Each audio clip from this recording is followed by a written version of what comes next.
Nyakorom Gajwang' piny Kenya osebedo kod lwasi marach mar ohala kaluwore gi medruok mar osuru manobedo bang' keto e tim chik mar omenda mar higa mar 2023 manyaka sani osemedo nengo mar timo ohala kendo duoko chien kwan tije e pacho kae. Ma oyangi gi jatend riwruok mar weg tije mondiko ji tije kata Federation of Kenya Employees Laktar Habi Lolaka moloso e romo mar 64 ma ibago higa ka higa mar yango okenge mar riwruogno osegoyo mapod dhi mbele e boma ma Nairobi. Gisa Nyakorom Gajwang' watudre gi reporter marwa Lydia Okeyo e yor ong'we yamo mondo mi omi waler mathoth kotenre kod romo makamano. Lydia, kinyalo mana winja, inyalo mana dhi mbele kaluwore gi report mabende luwo duchi makawuono. Pero kapano Sharon, achiel kachiel abiro ni kantiere kar mar bura ma Westlands e county ma Nairobi. Iwinjo ka kilero kata kamano yiena mondo anyis jowinjo nitiere lokruok motenre kod bura motim kawuono. Sani koro telo manyien mar FKE mano Federation of Kenyan Employers kata weg jondik ji e tije. Giloko telo margi na thuolo matin bang' kane Dr. Olaka osewuoyo. Sani koro Gilda Hodera ma bende koro dhi kawo telo ni kaka jatenda FKE manyien.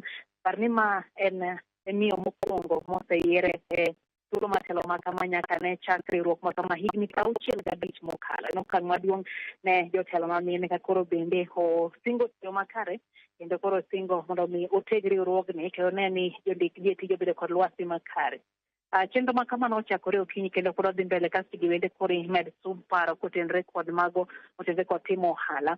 Thuolo machuok mokalo wasebedo kanyo gi twak mano chiw gi wendo maduong' Dr. Julius Kitngetich ma bende ochiwo pache ewi kaka inyal bel lwasi mar ohala. Otemo nyiso jogo ma bende chiwo tije mondo mi ponono ni sirikal oserem chopo dwaro margi maloso lwasi makare mar tich mondo gin bende gitem kunyo yawo margi mar giwegi kaluwore kod mago mosebedo kotenre kod osuru mosebedo malo kendo onyiso oganda go mondo mi koro tem manena loso piny Kenya gi ywa joket mwandu moya e pinje maoko mana ka pinje machalo Dubai gi Singapore osebedo katimo kuom thuolo mokalo. Bende onyiso dok chien mar piny owacho ikete tim moko kuom dwaro mosebedo ka iketo kotenre kod dongruok mar piny Kenya.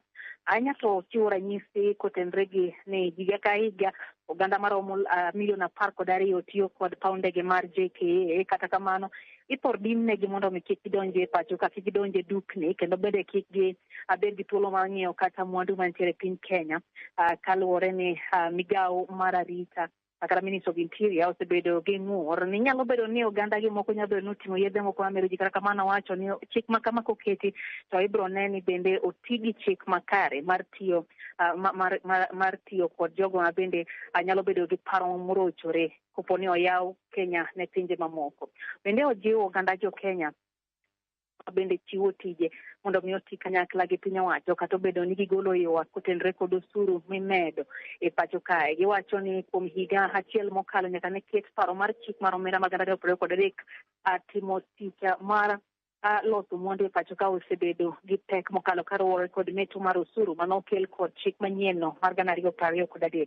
Giwacho ni bende yomyom mar siling mar piny Kenya kipimo kod dola mar piny Amerka bende osebedo badho maduong' e timo ohala e pacho kae. Ka bende giwacho kanyo ni ma osekelo pek e kelo mwandu e pacho ka kendo kelo masinde miloso go mwandu manyiso ni gigologi e tije maoko gi nengo mamalo moloyo kata mana ohala bende koro giloso e pacho ka. Sharon, en twak bende pod dhi mbele nyaka sani omiyo ang' nwanyis jowinjo kotenre kod ywak ma bende imed gol gi riwruogni ma bende loso ne oganda tije e pacho kae kata riwruog jochiw tije bende jondik tije mar thoth oganda e pacho kae. Ka bende gimedo dhi mbele gi twak maneno yorego ma bende ginyalo tiyo godo eneo ni gibedo kod lwasi makare mar tich kata obedo ni piny Kenya osebedo ahinya to sirikal osebedo ka tiro wechego mag dongruok ahinya e sekta mar loso tije. Sharon, ka in gi penjo.